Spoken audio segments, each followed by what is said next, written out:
नमस्कार साथियों, आप देख रहे हैं आपका अपना YouTube channel nursing academy. Nursing academy आपके लिए लेकर आए हैं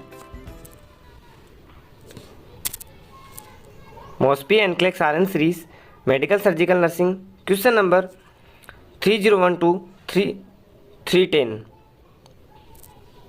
gastrointestinal system for all nursing exams. प्यारे साथियों, हंसते रहिए, पढ़ते रहिए, मुस्कुराते रहिए, रोज़ हमारे साथ कुछ ना कुछ नया सीखते रहिए। आप अपने सपनों को हमारे साथ पूरा कीजिए। Complete your dreams with us. उन गवर्नमेंट एग्ज़ामों को ललकार दीजिए कि क्या औकात है तुम्हारी, हम हासिल करके रहेंगे तुम्हें एक दिन। क्या औकात है तुम्हारी, हम हासिल करके रहेंगे एक दिन। जिद करिए, अपना जुनून बनाइए और लग जाइए कर्म करने, क्योंकि कर्म से ही, लगातार मेहनत से ही सफलता मिलेगी। इसी के साथ हम शुरुआत करते हैं एक बेहतरीन वीडियो क्लास की, जिसका क्वेश्चन नंबर 1 है 301।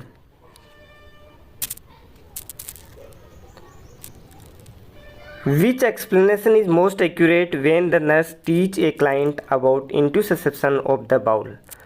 कौन सा एक्सप्लेनेशन मोस्ट एक्यूरेट होगा जब एक नर्स टीच करवा रही है क्लाइंट को बाउल के इंटूससेप्शन के बारे में। ऑप्शन देखिए।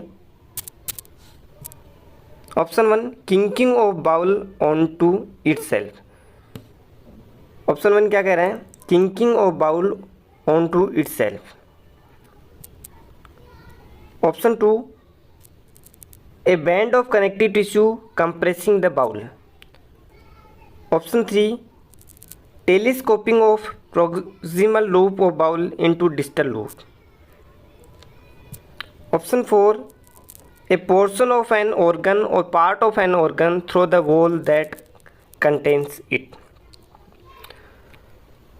कि इंटूससेप्शन किसे कहते हैं? क्वेश्चन क्या पूछ रहा है कि इंटूससेप्शन किसे कहते हैं? यदि बाउल जो इंटेस्टाइनल है वो क्या हो गया है? किंग हो गया है, उसे हम इंटूससेप्शन बोलेंगे। बाउल का कनेक्टिव टिश्यू कंप्रेस हो गया है, उसे इंटूससेप्शन बोलेंगे। ऑप्शन 3 क्या कह रहा है? Telescoping of proximal loop of bowel into distal loop. Distal loop bowel का जो इंटेस्टाइनल है उसे हम बाउल बोलते हैं, उसका डिस्टल लूप प्रॉक्सिमल लूप के साथ टेलीस्कोपिक हो गया है। ए प्रोट्रूशन ऑफ एन ऑर्गन और part of organ through the wall that contains. कोई ऑर्गन या उसका पार्ट उससे प्रोट्रूज हो गया है या उससे किसी ऑर्गन से बाहर दूसरी तरफ बाहर निकल गया है, उसे हम इंटूससेप्शन बोलेंगे। Guess your correct answer. सही उत्तर सोचिए, दौड़ाइए अपने दिमाग के घोड़े। करेक्ट सही उत्तर क्या होगा? Correct answer is option 3, telescoping of proximal loop of bowel into the distal loop, जिसे हम क्या बोलेंगे? इंटूससेप्शन। ये क्वेश्चन इंपॉर्टेंट है, इस क्वेश्चन के लिए आप 2 स्टार लगा लीजिए। इसका एक्सप्लेनेशन बहुत ही शानदार है, समझिए कि कैसे कैसे क्या क्या होता है, ध्यान दीजिएगा। रेशनल देखिए, पहले हम पढ़ते हैं। इंटूससेप्शन इज द टेलीस्कोपिंग और prolapse of segment of the bowel into the lumen of immediately connecting segment of the bowl.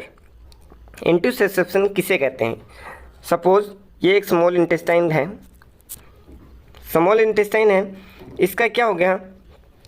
जैसे ये हमने मान लिया प्रोक्सिमल का मतलब होता है प्रे वाला, दूर वाला। पास वाला, प्रोक्सिमल का मतलब होता है पास वाला। डी फॉर डिस्टल, डिस्टल का मतलब होता है दूर वाला लूप। सपोज ये हमने मान लिया प्रोक्सिमल लूप है, ये क्या है? इसका डिस्टल मतलब दूर वाला पार्ट है। तो यदि ये प्रोक्सिमल लूप है वो किसके अंदर घुस जाए? घूम घाम के डिस्टल लूप के अंदर घुस जाए, या उसके अंदर टेलीस्कोप या प्रोलैप्स हो जाए, इसके अंदर घुस जाए, उस कंडीशन को हम क्या बोलेंगे? इंटूससेप्शन। इंटूससेप्शन का बेसिक मीन समझिए। इंटूससेप्ट मतलब बाउल के अंदर ही ससेप्ट हो गया, अंदर टेलीस्कोप हो गया, मतलब इसके अंदर ही घुस गया। अब देखें नेक्स्ट है वोल्वुलस। वोल्वुलस का मतलब है वोल्वुलस का मतलब है, किताब की भाषा समझिए, volvulus is a twisting of bowel on to itself. मतलब बाउल का खुद के अंदर ही क्या होना, ट्विस्ट होना, वोलुलस कहते हैं। अब इसको बेसिक भाषा में समझिए, ये बाउल है, क्या है बाउल। अब इसको क्या है, वोलुलस, जो वोल्वो गाड़ी होती है कितनी ट्विस्ट होती है, कितनी शानदार होती है, कितनी अच्छी लगती है। यदि यही इंटेस्टाइन ट्विस्ट हो गई, मतलब मुड़ गई, ऐसे हो गई, ट्विस्ट हो गई या मुड़ गई, तो उसको हम क्या बोलेंगे, वोलुलस। कैसे याद रह जाएगा, वोल्वो से याद रखो, वोल्वो में ट्विस्ट होता है, तो बाउल में यदि ट्विस्ट हुआ तो उस कंडीशन को भी हम क्या बोल देंगे, वोलुलस। एडेशन, एडेशन का मतलब होता है चिपकना। एडेशन किसे बोलते, band of scar tissue that can compress the bowel. यदि कोई भी इंटेस्टाइन है या कोई पार्ट है, उसका म्यूकोसा या जो टिश्यू वो क्या हो गया, स्केर, मतलब डेड हो गया है, और डेड होने के बाद वो क्या करेगा, इंटेस्टाइनल के पार्ट को कंप्रेस कर देगा। क्या कर देगा, कंप्रेस कर देगा। उसे हम क्या बोलेंगे, एडेशन। मतलब वो स्कार टिश्यू है वो क्या हो गया, जो लाइव सजीव पार्ट है उसके साथ क्या हो गया, चिपक गया है। क्या हो गया, चिपक गया। नेक्स्ट है हर्निएशन। हर्निएशन के लिए किसे बोलेंगे, herniation describe protrusion of an organ through the wall that contain इंस। सपोज ये हमने मान लिया क्या है, टेस्टिस है, ये बॉडी का पार्ट है, यदि या फिर इस अम्बलाइकल मान लिया, यदि ये एब्डोमिनल कैविटी से ऑर्गन के पेल्विक कैविटी में आ जाए तो उस कंडीशन को हम क्या बोलते हैं, हर्निएशन बोलते हैं। मतलब किसी था तो और कहीं, और छेद करके बाहर अंदर दूसरे ऑर्गन में घुस गया। मीन्स ये गाड़ी चल रही है, ये ट्रक चल रहा है, ये ट्रक इस कार में घुस जाए, इसे हम क्या बोलेंगे, हर्निएशन। मतलब अपनी दूसरी जगह से दूसरे पार्ट में या दूसरे घर में घुस गया, दैट इज़ हर्निएशन। क्लियर है। इंटरसेप्शन का मतलब है प्रोक्सिमल और डिस्टल पार्ट टेलीस्कोप हो गया है, प्रोलेप्स हो गया। वोलुलस का मतलब वोल्वो ट्विस्ट हो गया है। एडेशन का मतलब है स्कार टिश्यू से चिपक गया है। हर्निएशन का मतलब है प्रोट्रूड हो गया है। क्या शब्द, इंटरसेप्शन की डेफिनेशन है, उसका क्वेश्चन सोल्व करना है तो हमें एक शब्द ढूंढना है क्वेश्चन आंसर के अंदर, टेलीस्कोपिक और प्रोलेप्स। वोलुलस कब सही होगा, यदि उसमें ट्विस्टिंग ऑफ बाउल प्रेजेंट है। एडेशन का मतलब है चिपका हुआ है स्कार टिश्यूज़ के साथ। हर्निएशन मीन्स उस आंसर में क्या देखेंगे, प्रोट्रूशन ऑफ ऑर्गन सर्च करेंगे। नेक्स्ट है question number 302। What should the nurse do when caring of a client with an ileostomy. Question क्या कह रहा है, what should the nurse do when caring of the client with an ileostomy. एक nurse है जो कि जिस क्लाइंट को क्या हुआ है, इलियोस्टोमी हुआ है, उसकी क्या कर रही है, केयर कर रही है, तो उस नर्स को क्या करना चाहिए। ऑप्शन देखिए, option 1 teach the client, teach the client to eat food high in residue. वो भोजन लेना है जिसके अंदर रेजिड्यू क्या है, ज़्यादा मात्रा में। Option 2 explain that drainage can be control with daily irrigations. ये एक्सप्लेन करेगी कि ड्रेनेज को डेली इरिगेशन के द्वारा कंट्रोल किया जा सकता है। ऑप्शन 3 देखिए, explain the stoma to start draining on the 3rd post operative day. ये एक्सप्लेन करना है कि जो स्टोमा है वो कब ड्रेन करना शुरू करता है, ऑपरेशन के 3रे दिन के बाद। ऑप्शन 4 देखिए, anticipate that any emotional state can increase intestinal पेरिस्टाल्टिस।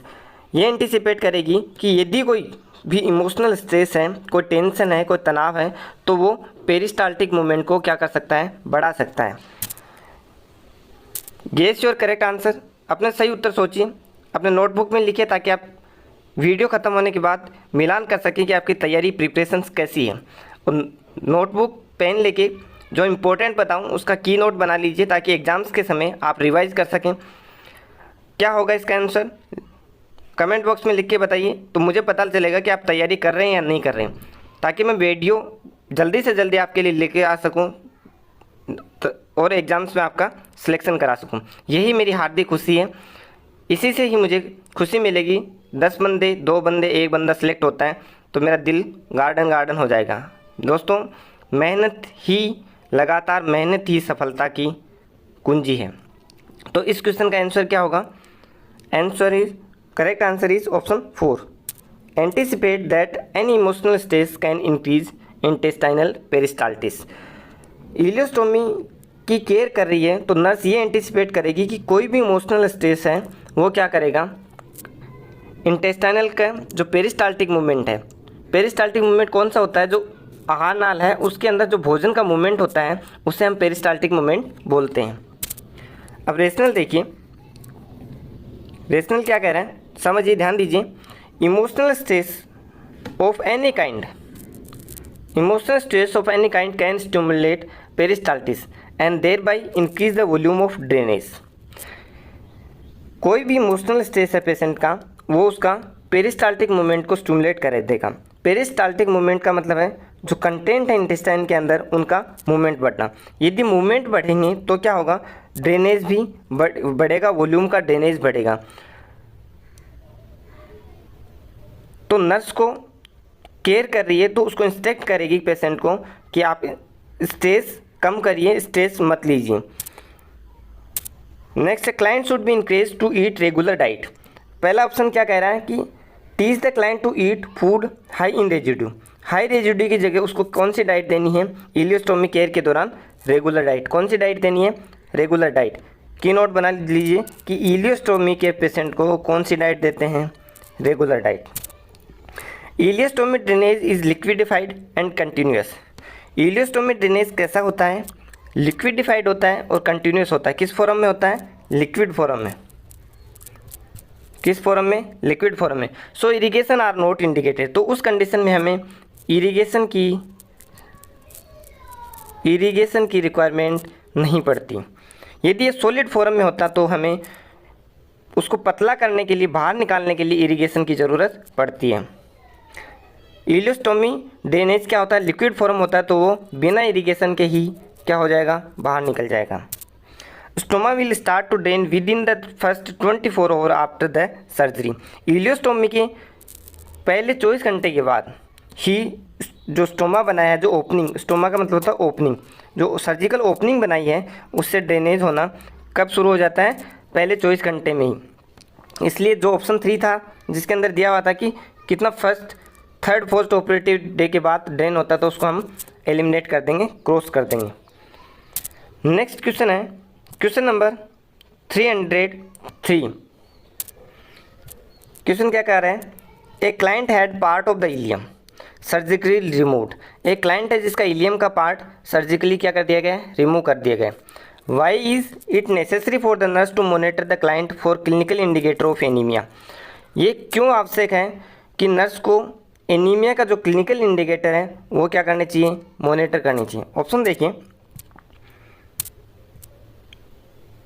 Option 1, folic acid is absorb to in the ileum. क्योंकि फोलिक एसिड का एब्जॉर्वेशन कहाँ होता है? इलियम होता है, इसलिए मॉनिटर करना है। Option 2, the hematopoietic factor is absorb in the ileum. Hematopoietic factor है बॉडी का, उसका एब्जॉर्वेशन किस में होता है? इलियम में होता है, इसलिए हमें मॉनिटर करना है। Option 3, iron absorption is dependent on stimulus bile salt absorption in the ileum. Iron का एब्जॉर्वेशन बाइल साल्ट के एब्जॉर्वेशन पे डिपेंड करता है, क्योंकि ये आयरन के स्टिमुलस, एब्जॉर्वेशन के स्टिमुलस के रूप में काम करता है। Option 4, the trace element copper, cobalt, nickel required for haemoglobin synthesis are absorbed in the ileum. Haemoglobin synthesis के लिए ट्रेस एलिमेंट कॉपर, कोबाल्ट और निकिल की आवश्यकता होती है, क्योंकि इनका एब्जॉर्वेशन किस में होता है? इलियम में होता है, इसलिए हमें एनीमिया के लिए मॉनिटर करना है। क्वेश्चन क्या कह रहा है कि इलियम के पार्ट को रिमूव कर दिया गया है, तो नर्स को कौन सा क्लिनिकल इंडिकेटर एनीमिया की कंडीशन के लिए मॉनिटर करना नेसेसरी है? Guess your correct answer. आपका सही उत्तर सोचिए। Correct answer is option 2, the haemopoietic factor is absorbed in the ileum. ये क्यों सही उत्तर है? रेशनल देखिए, पहले तो समझते हैं कि हीमोपोएटिक फैक्टर होता क्या है। विटामिन B12 है, जिसे हम इंट्रिंसिक फैक्टर भी बोलते हैं। पॉइंट बनाइए कि इंट्रिंसिक फैक्टर क्या होता है। Vitamin B12 is called as intrinsic factor. Combine with intrinsic factor is substance से secrete by the parietal cell of gastric mucosa. इसका सीक्रेशन कहाँ से होता है? गैस्ट्रिक म्यूकोसा, गैस्ट्रिक का मतलब है स्टोमक,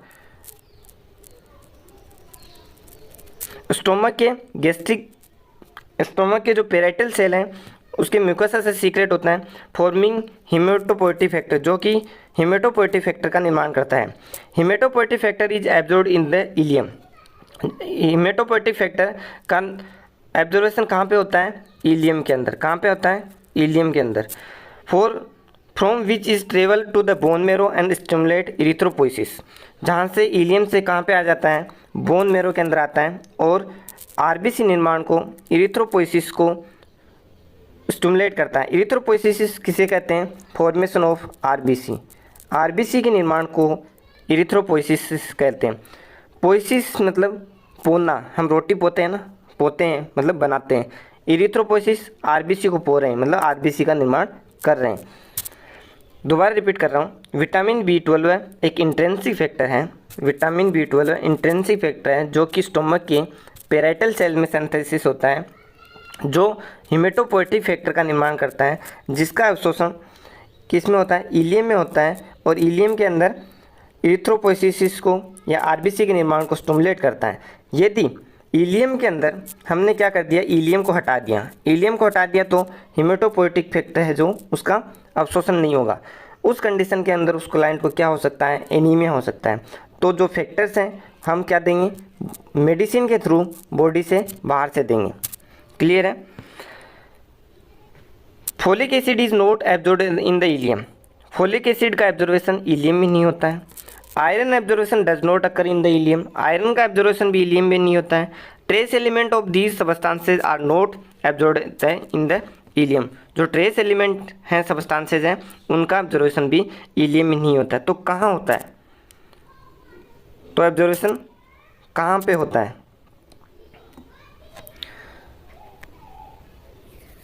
फर्स्ट है फोलिक एसिड। फोलिक एसिड का एब्जॉर्वेशन कहाँ होता है? नोट लिख करिए। फोलिक एसिड का एब्जॉर्वेशन होता है स्मॉल इंटेस्टाइन के, देखो पहले होता है स्मॉल इंटेस्टाइन। स्मॉल इंटेस्टाइन के पार्ट की बात करते हैं। स्मॉल इंटेस्टाइन, स्मॉल इंटेस्टाइन के पार्ट होते हैं DJI। क्या है? डीजे बजाओ भैया। DJI, D for duodenum, J for jejunum, I for ileum. हम यहाँ क्या कर रहे हैं? इलियम रिमूव कर रहे हैं। इलियम रिमूव कर देंगे। इस कंडीशन में हमें पता होना चाहिए कि इलियम के अंदर ऑब्जर्वेशन किसका हो रहा है, जेजुनम के अंदर किसका होता है, ड्यूडेनम के अंदर किसका होता है। यदि ये हमें कंसेप्ट क्लियर है तो क्वेश्चन क्लियर हो जाएगा। अब फोलिक एसिड का ऑब्जर्वेशन विटामिन B12 का कहाँ है? इलियम के अंदर। फोलिक एसिड का स्मॉल इंटेस्टाइन के कौन से पार्ट में? जेजुनम। कौन से पार्ट में? जेजुनम। आयरन का ऑब्जर्वेशन कहाँ पे होता है? Mostly duodenum. कहाँ पे? ड्यूडेनम। ड्यूडेनम। ट्रेस एलिमेंट का ऑब्जर्वेशन कहाँ पे होता है? ये भी स्मॉल इंटेस्टाइन। कहाँ पे? स्मॉल इंटेस्टाइन के पार्ट में। मैक्सिमम कहाँ पे होता है? जेजुनम में। क्लियर है? अब आप कमेंट बॉक्स में लिख के बताइए कि जो आयरन है बॉडी के अंदर वो किस फॉर्म में एब्जॉर्ब होता है। आपके लिए आज का क्वेश्चन है, आयरन बॉडी के अंदर किस फॉर्म में एब्जॉर्ब होता है? किस फॉर्म में? ऑप्शन दे देता हूँ, Fe3+ और Fe+2। चलिए नेक्स्ट क्वेश्चन शुरू करते हैं। नेक्स्ट क्वेश्चन क्या है अपना? Question number 304। An active adolescent is admitted to the hospital for surgery for an ileostomy। एक एक्टिव एडोलसेंट एडमिट हुआ है हॉस्पिटल के अंदर इलियोस्टोमी सर्जरी के लिए। When planning A teaching session about self care the nurse include sports that should be avoided by a client with ileostomy. Nurse ने क्या किया है? टीचिंग सेशन का प्लान किया है, तो कौन कौन से स्पोर्ट्स अवॉइड करने हैं क्लाइंट को इलियोस्टोमी के दौरान? कौन कौन से स्पोर्ट्स, कौन कौन से खेल अवॉइड करने हैं इलियोस्टोमी के दौरान? Which should be included to the list of sports should be avoided. Select all apply. कौन कौन से स्पोर्ट्स लिस्ट ऑफ स्पोर्ट्स में इंक्लूड करेगी जो उसे अवॉइड करने या नहीं खेलने हैं? Select all apply. ऑप्शन में से सिलेक्ट कीजिए। ऑप्शन 1 फुटबॉल अवॉइड करना है, ऑप्शन 2 स्विमिंग अवॉइड करना है, ऑप्शन 3 आइस हॉकी अवॉइड करना है, ऑप्शन 4 ट्रेस एलिमेंट अवॉइड करना है, option 5 cross country skiing avoid करना है। तो बेसिक कंसेप्ट है वो स्पोर्ट्स अवॉइड करना है जो इलियोस्टोमी को नुकसान कर सके या उसे ट्रॉमा कर सके, तो वो हमें क्या करना है, अवॉइड करना है। उसको सलाह देना है कि इलियोस्टोमी क्लाइंट को ये स्पोर्ट्स नहीं खेलना है। Guess your correct answer. Correct answer is option 1 football, option 3 ice hockey. Rational देखिए, समझिए, ध्यान दीजिए। Trauma to the abdominal wall and to the stoma should be avoided. हमें वो स्पोर्ट्स अवॉइड करने हैं जो कि एब्डोमिनल वॉल को या फिर जो इलियोस्टोमी का स्टोमा है, जो ओपनिंग है, उसको नुकसान नहीं पहुंचाए, ट्रोमा नहीं करे। Contact sports such as football are contraindicated, जिससे पेशेंट या क्लाइंट किसी दूसरे के कांटेक्ट में आ सके, जिससे चोट पहुंचे, वो स्पोर्ट्स हमें अवॉइड करना है। Trauma to the abdominal wall is minimal risk when swimming. जब क्लाइंट तैर रहा है तो उसमें स्विमिंग के तैरते टाइम एब्डोमेन ट्रोम का जो वॉल है उसको ट्रोमा मिनिमल होता है। Trauma to the abdominal wall and to the stoma should be avoided. Contact sports जैसे ice hockey are contraindicated. Ice hockey भी क्या है, कॉन्ट्रा इंडिकेटेड है।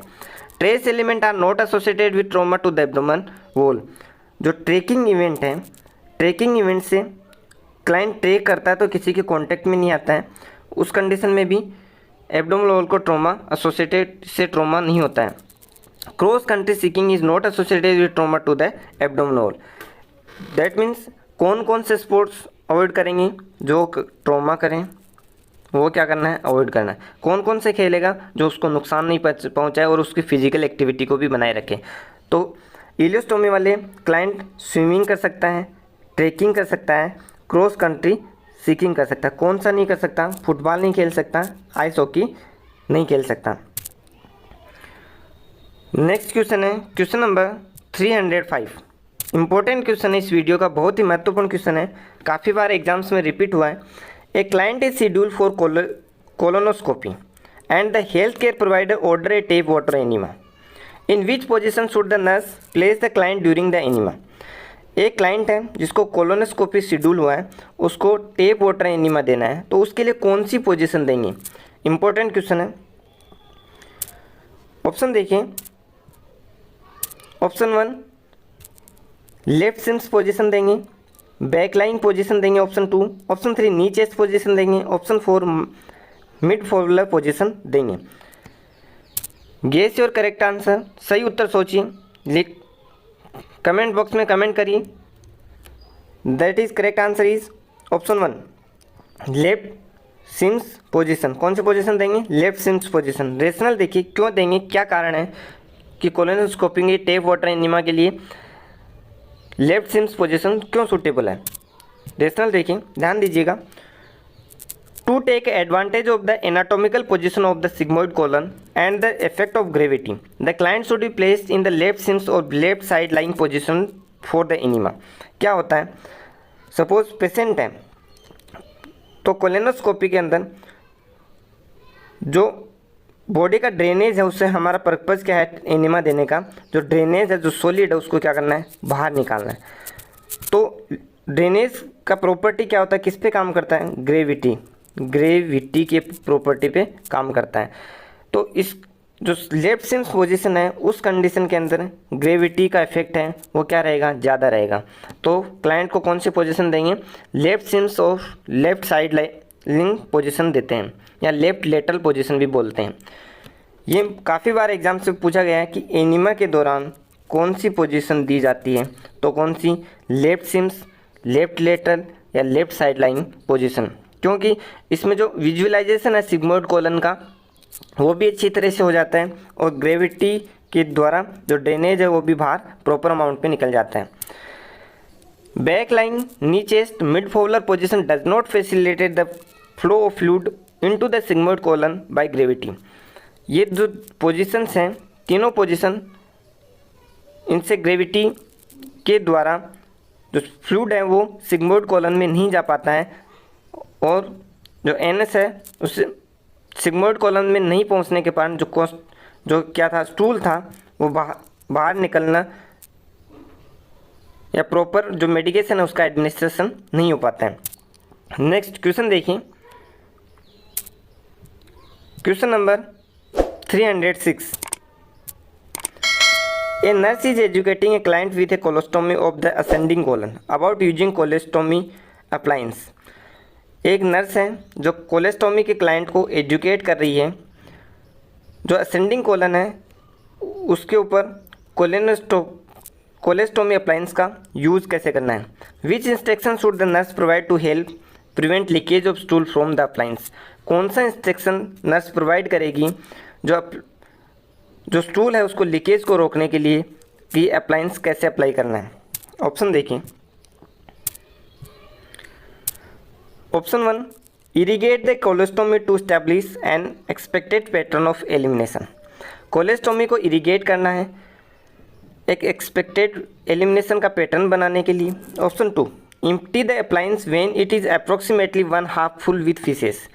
अप्लायंस या जो कोलेस्टोमी बैग है उसको खाली करना है. कब खाली करना है? जब वो बैग फीसिस से आधा भर जाए. कितना भर जाए? 1/2, आधा भर जाए. ऑप्शन 3 देखिए.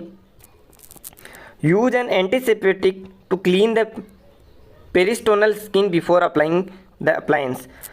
अप्लायंस लगाने से पहले एंटीसेप्टिक का यूज़ करना है उसकी पेरिटोनियल स्किन को क्लीन करने के लिए. Option 4, select N appliance with the pouch opening at least 5 semi larger than stoma. जो अप्लायंस हम ले रहे हैं, जो कोलेस्टोमी बैग ले रहे हैं, वो स्टोमा का मतलब क्या है? ओपनिंग. स्टोमा से 5 सेंटीमीटर एटलीस्ट बड़ा होना चाहिए. Guess your correct answer. सही उत्तर सोचिए. Correct answer is option 2, empty the appliance when it is approximately 1/2 full with feces. Leakage को रोकने के लिए नर्स क्या इंस्ट्रक्ट करेगी कि जो कोलेस्टोमी बैग है उसको कब खाली करना है? जब वो कितना फिल हो जाए? 1/2 फिल हो जाए तो उसको क्या कर देना है? खाली कर देना है. अब रेशनल देखिए. कारण क्या है? Emptying the appliance with full half when the full half will help prevent the weight of fecal drainage from the pulling the appliance away from the seal, thus preventing leakage. क्या होता है? जब faeces से faecal matter से जब जैसे ये कोलेस्टोमी bag है, कोलेस्टोमी बैग का जो सहन शक्ति है वेट सहन करने की वो तब तक है कि वो आधा नहीं बढ़ जाता. यदि उससे ऊपर जाएगा तो वो जो कोलेस्टोमी बैग लगाया है वो क्या हो सकता है? उसका सील टूट सकता है और जिससे लीकेज हो सकता है. तो इसलिए जब भी आधा भर जाए तो उसको हम क्या कर देंगे? खाली कर देंगे. कोलेस्टोमी of ascending colon usually is not irrigated because the faeces will be semi liquid. जो असेंडिंग कोलन है, पॉइंट पे ध्यान देना, जो असेंडिंग कोलन है उसके अंदर जो फीसेस निकलता है, जो लेटिन या वेस्ट मटेरियल निकलता है वो किस फॉर्म में होता है? सेमी लिक्विड में. तो हमें क्या है? इरिगेशन की आवश्यकता नहीं होती. यदि यही लिक्विड या फीसिस सॉलिड फॉर्म में होता तो हमें इरिगेशन की आवश्यकता होती. Peritoneal skin is clean with soap and water and antiseptic is too caustic. जो पेरिटोनियल स्किन है उसकी क्लीनिंग सोप और वाटर से करते हैं. जो एंटीसेप्टिक यूज किया जाता है वो नुकसान पहुंचा सकता है. पॉइंट बनाइए कि कोलेस्टोमी का जो स्टोमा है उसकी क्लीनिंग किससे की जाती है? किससे की जाती है? सोप एंड वाटर से. किससे की जाती है? सोप एंड वाटर से. दूसरा पॉइंट बनाइए कि असेंडिंग कोलन से जो स्टूल निकलता है वो किस फॉर्म में निकलता है? सेमी लिक्विड फॉर्म में. Pouch opening should be approximately 1/8 inch larger than the stoma. ये क्या कह रहे हैं? फोर्थ ऑप्शन कह रहा है कि एटलीस्ट 5 सेंटीमीटर बड़ा होना चाहिए. जबकि करेक्ट क्या है कि जो पाउच है ओपनिंग है वो स्टोमा से 1/8 इंच लार्जर होना चाहिए. कितना? Only 1/8 inch larger. This limit exposure of peritoneal skin to irrigation from the feces. यदि ये करेक्ट अमाउंट साइज़ है, यदि इससे बड़ा होगा, जैसे ये स्टोमा हमने मान लिया, यदि ये 5 सेंटीमीटर ज़्यादा बड़ा है तो जो यहाँ का पार्ट ऑफ फीसिस क्या हो जाएगा? बाहर निकल जाएगा. इसलिए एटलीस्ट सफिशिएंट कितना है? 1/8 इंच. नेक्स्ट क्वेश्चन है 307. क्वेश्चन क्या कह रहा है? A nurse is caring for a client with A new कोलेस्टोमी. एक नर्स है, न्यू कोलेस्टोमी का क्लाइंट है, उसकी केयर कर रही है.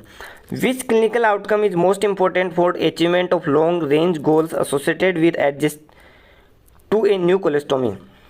कौन सा क्लिनिकल कम मोस्ट इम्पोर्टेंट है कि क्लाइंट के लिए जो न्यू कोलेस्टोमी लगाई है उसके साथ वो एडजस्ट हो गया है, उसके साथ जीवन यापन करने लग गया है, उसके लिए सूटेबल मतलब वो उसके साथ रहना सीख गया है। ऑप्शन देखिए, option 1 mastery of techniques of colostomy care, कि क्लाइंट को कोलेस्टोमी केयर की टेक्निक की मास्टरी आ गई है। Option 2 readiness to accept and altered body function, जो बॉडी फंक्शन चेंज हुआ है उसको एक्सेप्ट करने के लिए रेडी हो गया है। Option 3 awareness of available community resources, जो कम्युनिटी रिसोर्सेज अवेलेबल हैं, जो हॉस्पिटल फैसिलिटीज़ अवेलेबल हैं उसके बारे में अवेयर है। Option 4 knowledge of the necessary dietary modification, जो डाइटरी मॉडिफिकेशन है उनके लिए उसका नॉलेज पर्याप्त हो गया है जो उसको आवश्यक था। एक क्वेश्चन पूछ रहा हूँ मैं आपसे, कमेंट बॉक्स में लिखिए उसका उत्तर कि कोलेस्टोमी वाले क्लाइंट को किस प्रकार की डाइट दी जाती है। कोलेस्टोमी वाले क्लाइंट को किस प्रकार की डाइट दी जाती है, ये आपका आज का असाइनमेंट है। गेस योर करेक्ट आंसर, सही उत्तर सोचिए कि मोस्ट इम्पोर्टेंट आउटकम क्या है कि न्यू कोलेस्टोमी के साथ क्लाइंट एडजस्ट करना सीख गया है। Correct answer is option 2 readiness to accept and altered body function, जो भी कोलेस्टोमी बैग लगाया है जिसके साथ जो बॉडी फंक्शन चेंज हुए हैं उसके साथ यदि वो जीवन यापन करना सीख गया है तो उसका जो गोल है वो आउटकम अचीव कर लिया है। अब रेशनल देखिए ये करेक्ट क्यों होगा। Client must be ready to accept changes in body image and function. This acceptance will facilitate mastery of techniques of colostomy care and optimal use of community resources. यदि client जो changes हुए हैं उनको accept कर लिया है तो easily adjust हो सकता है कि कोलेस्टोमी केयर कैसी करनी है, सोसाइटी के अंदर कैसे रहना है, जो हॉस्पिटल फैसिलिटी या कम्युनिटी रिसोर्सेज है उनका यूज़ कैसे करना है। Specific knowledge can be imparted only when an individual is ready to learn. It's require acceptance of new body image. Main purpose क्या है न्यू कोलेस्टोमी पेशेंट के लिए कि जो बॉडी इमेज चेंज हुआ है उसको क्या कर लें, एक्सेप्ट कर लें। नेक्स्ट क्वेश्चन है क्वेश्चन नंबर 308। क्वेश्चन देखिए, neomycin 1 gram is prescribed post operatively for a client with A diagnosis of cancer of the colon. एक क्लाइंट है जिसको कोलन का कैंसर है, उसको लिए न्यूमाइसिन 1 ग्राम प्रिस्क्राइब किया गया है। The client ask why neomycin is being given which is best respond by the nurse. Client पूछ रहा है कि मुझे न्यूमाइसिन क्यों दिया है, तो नर्स का बेस्ट रेस्पॉन्स क्या होना चाहिए। ऑप्शन देखिए, option 1 it will decrease your kidney function and lesson urine production during surgery. यह आपके किडनी फंक्शंस को कम करता है और यूरिन प्रोडक्शन को कम करता है सर्जरी के दौरान। Option 2 it will kill the bacteria in your bowel and decrease the risk of infection with surgery. ये जो बाउल है, इंटेस्टाइन है, उसके बैक्टीरिया को किल करता है और जो इन्फेक्शन का रिस्क है उस सर्जरी के बाद रिस्क होने वाला उसको कम करता है। Option 3 it will use to alter the body flora which reduce the spread of tumour to the adjacent organ. ये बॉडी फ्लोरा है उनको अल्टर करता है और जो ट्यूमर का स्प्रेड हो रहा है दूसरे ऑर्गन के साथ उसको एडजस्ट करता है, कम करता है। Option 4 it is use to prevent you from getting an infection particularly bladder infection before surgery. ये इन्फेक्शन जो आप क्लाइंट को हो सकता है उसको रोकता है, प्रिवेंट करता है, मेनली ब्लैडर इन्फेक्शन जो सर्जरी के बाद हो सकता है। गेस योर करेक्ट आंसर, सही उत्तर सोचिए। Correct answer is option 2 it will kill the bacteria of your bowel. Neomycin क्या काम करेगा, क्या काम करता है, जो बाउल इंटेस्टाइन है उसके अंदर उसके म्यूकोसा में जो बैक्टीरिया प्रेजेंट है उसको क्या कर देगा, किल कर देगा। Decrease the risk of infection, जो बैक्टीरिया किल हो गए तो उससे इन्फेक्शन का खतरा भी क्या हो जाएगा, कम हो जाएगा। रेशनल देखिए, neomycin provide pre operative intestinal antiseptic. Neomycin जो है वो क्या काम करता है कि जो प्री ऑपरेटिव ऑपरेशन से पहले, सर्जरी से पहले एंटीसेप्टिक के रूप में यूज़ किया जाता है, एज ए एंटीसेप्टिक वर्क करता है। Desire effect of the drug is unrelated to kidney function. Nephrotoxicity is a side effect. Neomycin का साइड इफेक्ट क्या होता है, क्या होता है, नेफ्रोटॉक्सिसिटी, मतलब जो नेफ्रॉन्स हैं किडनी के उनको क्या कर देगा, नुकसान पहुंचा देगा, क्या कर देगा, डैमेज कर देगा। तो ये हम क्या कर देंगे, एलिमिनेट कर देंगे, क्योंकि यहाँ पे बेस्ट रेस्पॉन्स पूछा है कि नियोमाइसिन क्यों दिया जा रहा है, किडनी को नुकसान पहुंचाने के लिए तो नियोमाइसिन नहीं देंगे, हम पेशेंट के बेनिफिशियल के लिए देंगे। तो बेनिफिट क्या है इसका कि जो बाउल का जो बैक्टीरिया उसको किल करके इन्फेक्शन से रोके। It will not prevent metastasis, neomycin metastasis या कैंसर के फैलने को नहीं रोकता है। Bladder infection prevention is not the purpose of administering the this medication, और ब्लैडर इन्फेक्शन को रोकना भी इस टाइम पर्पज नहीं है। Next question, question number 309। A client has a colon resection and formation of कोलेस्टोमी 2 days ago। एक client है जिसको कोलन रिसेक्शन किया है, कोलन रिसेक्शन का मतलब है कि उसका कोलन हटाया है, और कोलेस्टोमी 2 दिन पहले कोलेस्टोमी का फॉर्मेशन किया है। What colour does the nurse expect the stoma to be when assessing the viability. जब नर्स स्टोमा जो ओपनिंग है उसको इवेल्युएट कर रही है तो उस स्टोमा का कलर असेस कर रही है तो उस स्टोमा का कलर कैसा होगा। ऑप्शन देखिए, option 1 pink, option 2 grey, option 3 brick red, option 4 dark purple. Guess your correct answer, कैसा कलर होगा जो कि नॉर्मल है। Correct answer is option 3 brick red. ईंट के समान लाल चमकीला यदि कलर है स्टोमा का तो वो क्या कर रहा है, नॉर्मल फंक्शन कर रहा है, नॉर्मल फंक्शन कर रहा है, मतलब उसमें ब्लड सप्लाई प्रॉपर है। रेशनल देखिए, brick red stoma indicate adequate vascular perfusion. यदि ये स्टोमा है, ओपनिंग है, इसका कलर कैसा है, रेड है ईंट के समान, तो उसका ब्लड सर्कुलेशन या वेस्कुलर परफ्यूजन प्रॉपर है। यदि पिंक, ग्रे और डार्क पर्पल है तो वो इंडिकेट करेगा कि जो ब्लड का परफ्यूजन है वो स्टोमा के अंदर इनएडिक्वेट है। नेक्स्ट क्वेश्चन, इस वीडियो का क्वेश्चन है, लास्ट क्वेश्चन है 310। क्वेश्चन क्या कह रहा है, a nurse is caring for a client who is receiving total parenteral nutrition after extensive colon surgery. एक नर्स उस क्लाइंट की केयर कर रही है जो कि कोलन सर्जरी के बाद टोटल पेरेंटल न्यूट्रिशन रिसीव कर रही है। The nurse conclude that the client understand teaching about the purpose of total parenteral nutrition when the client state TPN। The nurse conclude कर रही है कि द टोटल पेरेंटल न्यूट्रिशन का purpose client को समझ में आ गया है कि जब क्लाइंट कहता है कि टोटल पेरेंटल न्यूट्रिशन क्या होगा। ऑप्शन देखिए, option 1 total parenteral nutrition provide short term nutrition after surgery.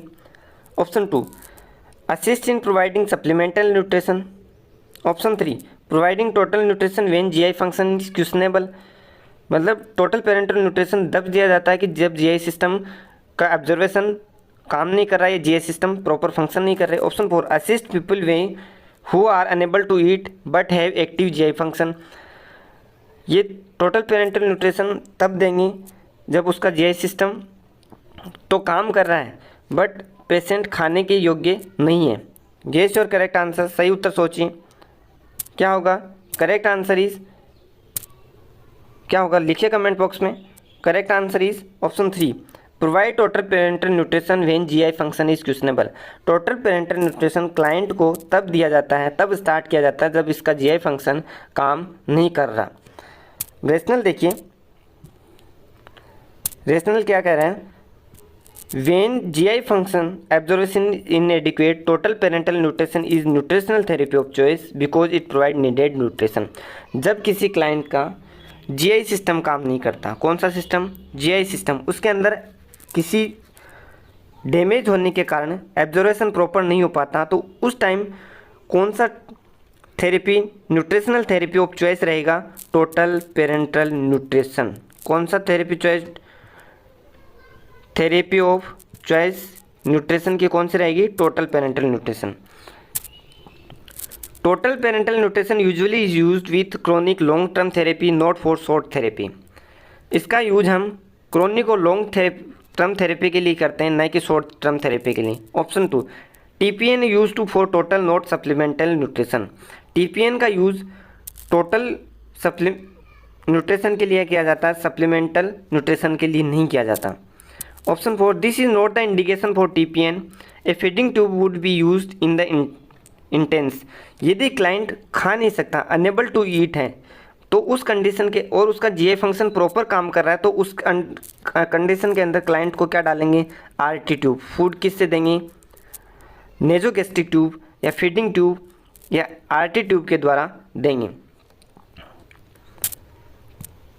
Thank you for watching. प्यारे साथियों, इस वीडियो से रिलेटेड कोई क्वेरी हो तो आप हमारे व्हाट्सएप नंबर 8360069703 पे हमें व्हाट्सएप कीजिए। आपका क्वेरी का सॉल्यूशन करके हमें हार्दिक खुशी होगी। यदि आपने अभी तक चैनल को सब्सक्राइब नहीं किया है, चैनल को सब्सक्राइब कर लीजिए ताकि जो भी नेक्स्ट वीडियो आए उसका नोटिफिकेशन सबसे पहले आपको मिल सके। प्यारे साथियों, जो हमारे YouTube चैनल के पहले के वीडियो हैं वो ज़रूर देखिए, वो आपको चैनल के प्लेलिस्ट में मिल जाएंगे, जिसमें सारे NCLEX बेस्ड क्वेश्चंस का सॉल्यूशन है। प्यारे साथियों, हंसते रहिए, पढ़ते रहिए, मुस्कुराते रहिए, हमारे साथ कुछ ना कुछ रोज़ नया सीखते रहिए और अपने दोस्तों के साथ ऐसे वीडियो को शेयर करते रहिए। आप अपनी क्वेरी हमारे व्हाट्सएप पे ज़रूर भेजिएगा। Thank you for watching.